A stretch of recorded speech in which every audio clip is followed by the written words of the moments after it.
Well, summer is certainly over, and one of the things that drivers are going to notice on the roads now are school buses. They've come back and they're picking up children and dropping off children.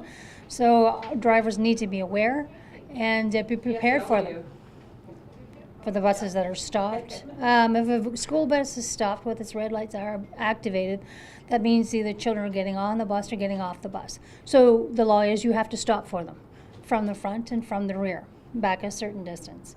If you do not stop, the fines are substantial. They're for anywhere from the first offense, it's either $400 to $2,000, but you're also looking at 6 demerit points.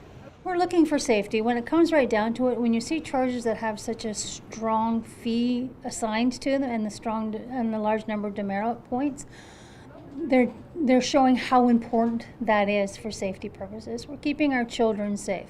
The kids are excited. They're fun to be back at school. Summer's over. It's a whole new year. We want to make sure that it's a good one. Now, meantime, bus rules on roads like Highway 60 in Huntsville continue to be an issue every year.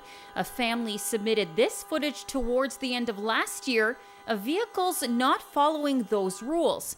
Huntsville OPP Constable Linda Crandy reminds us what those rules actually are. So the one thing that you do have to remember is when the bus is stopping and the lights are on, they don't have to stop until the arm is out. But if the bus lights are on, it is a warning to say that they are going to be stopping. Once the bus is stopped and the arm is out, that's when people have to stop. The important thing to remember is that if it's 4 lanes and there's no barrier, so that's a hard barrier, whether it's the grass or the cement barrier.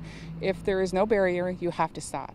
If there's a barrier there, then by all means you do not have to stop on the ongoing way. But if you're approaching the bus from behind, at all times you have to stop. This is a substantial big fine for people who are getting fined for going through the bus lights. It's $490 for the first offense, along with 6 demerit points. So every time the officers write these tickets for the school buses, there is a probability that it's going to be going to court because that's substantially big for their licenses and insurance. So we do encourage people to call it in, but to make sure that they know they will be going the distance and probably being a witness in court. So they will have to make sure that they have really good visuals on what they saw and be willing to attend court with us to make sure that those offenses are carried through.